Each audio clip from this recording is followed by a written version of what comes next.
5 coisas que não te contaram sobre a inflação. Inflação, infelizmente, é aquela velha conhecida de nós brasileiros, aquele fenômeno que se refere a um aumento de preço generalizado de bens e serviços em uma determinada economia em um determinado período. Pra gente aqui que já é bem acostumado com a inflação, toda vez que a gente vê ela chegar naqueles números tipo 10% ao ano ou 10,54% ao ano, que é onde estamos agora, sabemos que os preços estão subindo e bastante rápido. Mas muita gente não sabe ou nunca parou para pensar em alguns detalhes sobre a inflação. E esses detalhes podem ser muito importantes para o nosso dia a dia e sim, também sobre como a gente cuida do nosso dinheiro e os nossos investimentos olhando para a inflação. Número 1. Inflação baixa é diferente de deflação. Bom, você pode achar que isso é meio óbvio, né? Poxa, eu sei, deflação é quando os preços caem, mas você já parou para pensar que muitas vezes quando a gente lê assim os analistas falando, a gente vê nas manchetes de jornal, tipo, a inflação vai cair, inflação está caindo. A gente se vê esperando que o preço de muita coisa comece a cair.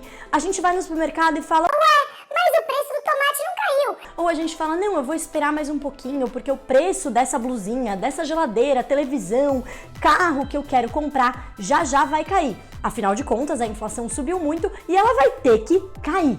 Pois é, gente, inflação baixa é diferente de deflação. Quando a gente fala que a inflação está caindo, por exemplo, de 10% para 5%, quer dizer que os preços passaram a subir de uma maneira mais devagar. Ou seja, ao invés deles estarem subindo num ritmo de 10% ao ano, estarem esse ano 10% mais altos do que eles estavam o ano passado, eles vão subir em um ritmo de 5% ao ano, ou 3% ao ano. Peraí que tá passando um avião. Ou, por que não, 3,5% ao ano, que é a meta de inflação do Banco Central para esse ano de 2022. Pois é, isso é bastante diferente de ficar esperando os preços caírem. Por isso, a próxima vez que você ouvir que a inflação deve cair ou está caindo, não fique esperando os preços caírem. Porque apesar de alguns sim poderem cair de vez em quando por conta de efeitos, por exemplo, climáticos, ou principalmente os preços administrados, né, como a gente vê na energia elétrica, se melhora a situação hídrica, pode sim ter uma deflação dos preços da energia. Mas é melhor que você não fique esperando que o preço de tudo caia para tomar alguma decisão ou mesmo achar que a inflação está caindo. Número 2. Os juros sobem para combater a inflação, ou seja, para controlar a alta de preços. Muita gente não sabe, mas o principal objetivo do Comitê de Política Monetária, o Copom, que fica ali no Banco Central, é o controle de preços na economia, de acordo com a meta estabelecida de inflação. Essa meta é estabelecida pelo Conselho Monetário Nacional, do qual fazem parte ali hoje o ministro da Economia, alguns secretários e o presidente do Banco Central. Para esse ano 2022, a meta é de 3,5% ao ano. Então, o objetivo do Banco Central é fazer com que os preços de bens e serviços subam aí, em média, em 3,5% ao ano. É claro, de acordo com a metodologia ali que mede o nosso IPCA, que é o nosso principal indicador de inflação. Mas como que o Banco Central faz isso? Bom, ele controla a meta da nossa taxa básica de juros, que é a Selic, e ela é básica não à toa. Ela serve de base para todas as outras taxas de juros da economia, que vão ser base para empréstimos, financiamentos, investimentos, ou seja, todo o crédito da economia vai ser baseado na taxa Selic. Ele não vai ser igual à taxa Selic, mas ele vai ser baseado. Ou seja, quando a taxa Selic sobe, o crédito fica mais caro. E ele fica mais caro na economia como um todo. Ele fica mais caro para mim, para você que quer tomar ali algum empréstimo, fazer um parcelamento no cartão de crédito. E ele também fica mais caro para empresas que querem pegar crédito no mercado. Por isso, isso também representa oportunidade de investimento ali em renda fixa. Porque, além de ficar mais caro para as empresas, também fica mais caro para quem? Para o governo que oferta títulos públicos. Com esse crédito mais caro, a demanda na economia ela desaquece, porque as pessoas têm menos dinheiro para comprar as coisas. Com menor demanda, é a oferta se mantendo igual de bens e serviços na economia, o que acontece? Menos pressão sobre os preços. É claro que se isso for levado a um extremo, você pode ter realmente pressão para que os preços caiam, deflação. Mas a deflação também não é muito boa para uma economia.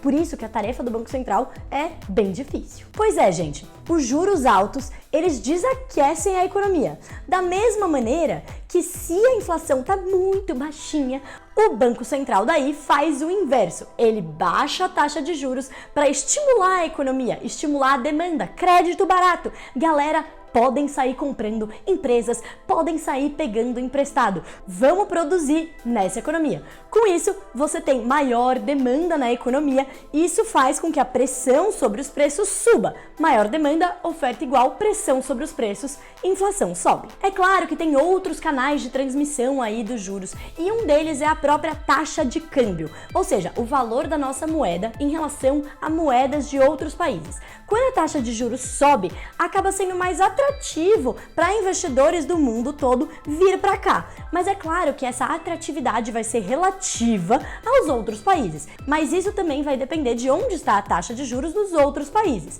e também do risco que é investir por aqui. Quanto maior a nossa taxa de juros, em tese, maior a atratividade de se investir por aqui. Mas é claro que vai ter vários outros fatores que vão influenciar a decisão de um investimento de vir para o Brasil, mas certamente a taxa de juros é um deles. Número 3. Os juros demoram para fazer efeito na economia e, consequentemente, nos preços. Eu tenho certeza que você ou alguém que você conhece já se indagou. Poxa, o Banco Central fica subindo juros reunião atrás de reunião e os preços aqui continuam subindo. Bom, a primeira razão por trás disso é que não é só a taxa de juros que influencia os preços. Tem várias outras questões que também impactam a alta de preços em uma economia, como por exemplo questões climáticas. Choveu demais, choveu de menos, atrapalhou a lavoura, ou por exemplo, como a gente está vendo agora, guerras. Mas ao mesmo tempo a gente sabe que os juros são bastante importantes no controle da inflação. Mas isso leva tempo.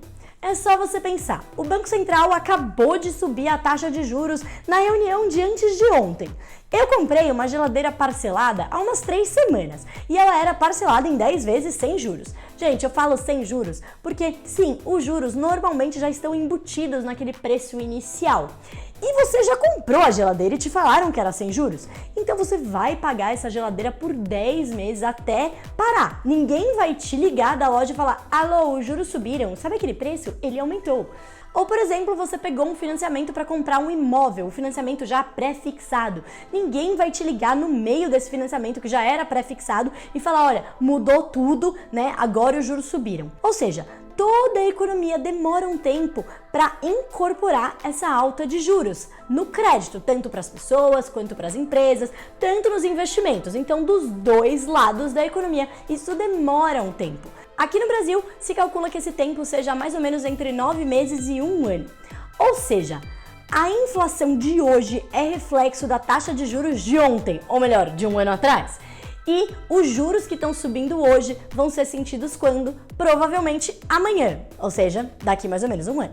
Número 4. O dólar só interessa para quem quer ir para Disney ou viajar para qualquer outro lugar. Errado! Na realidade, o dólar, o que de fato é a nossa taxa de câmbio, o valor da nossa moeda em relação a moedas estrangeiras, incluindo o dólar, tem um grande impacto na inflação.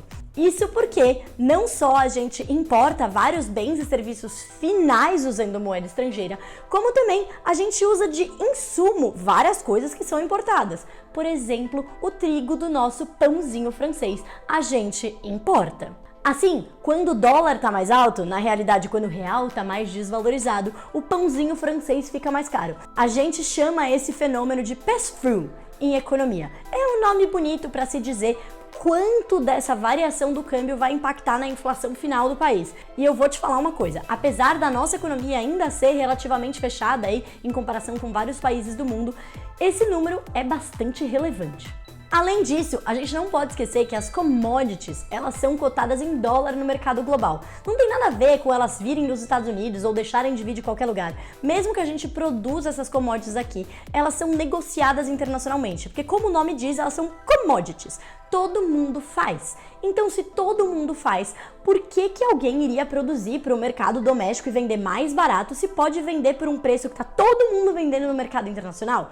Então, qualquer uma dessas commodities, como o petróleo, a soja, o milho, o trigo, são todas cotadas no mercado internacional. Ou seja, quanto mais desvalorizada a nossa moeda, mais caro fica tudo isso, mesmo que a gente produza aqui dentro. Ou seja, a próxima vez que você ouvir alguém falando que o dólar só importa para quem quer ir para Disney, você sabe que ele tá errado. A taxa de câmbio impacta bastante o nosso dia a dia, a vida de todos os brasileiros. Finalmente, o número 5. As expectativas sobre a inflação no futuro impactam a inflação. Isso pode parecer coisa de doido, mas é muito simples de entender. Se você pega uma economia, você tem aqueles que fazem o preço e aqueles que são tomadores de preço. Aqueles que fazem o preço não precisam ser grandes empresários ou grandes magnatas, né? A gente pode pensar, por exemplo, no dono de um pequeno estabelecimento, um cabeleireiro, uma padaria. Se ele vê tudo subindo de preço, por qualquer motivo que seja, uma guerra, uma seca, ele percebe que tá tudo subindo. E aí ele fala assim, olha, eu não acredito que essa inflação vai cair tão cedo. Então, eu já vou imputar isso nos meus próprios preços antes do preço subir e eu não vou ficar aqui a ver navios enquanto tudo sobe o preço e eu continuo com o meu igual. Aí ele já sobe o seu preço. Essas são, grosso modo, as expectativas de inflação. E a gente sabe que os agentes de mercado, os analistas, os compradores e vendedores ali no mercado, eles sabem de toda essa dinâmica. Então, se eles veem uma indicação de maiores gastos do governo, por exemplo, muitos gastos além do que o governo arrecada, eles sabem que isso pode significar mais inflação no futuro. Eles já colocam isso nas suas expectativas e aí é uma profecia autorrealizável. Quando chega no final, a inflação já subiu. E é por isso que quando a gente fala de inflação e taxa de juros, toda a credibilidade, a comunicação e tudo que tem a ver com o Banco Central importa muito. Porque as pessoas ou acreditam que o Banco Central vai conseguir controlar a inflação e não vai sofrer pressões políticas, por exemplo, ou elas não acreditam. E se elas não acreditarem, as expectativas desancoram e bau, inflação. Bom, gente, por hoje é só. Espero que vocês tenham gostado do conteúdo. Então não se esqueçam de dar um like nesse vídeo, se inscrever no canal para ouvir os sininhos toda vez que eu subir um vídeo novo por aqui, que aliás é toda quinta-feira. Até a próxima!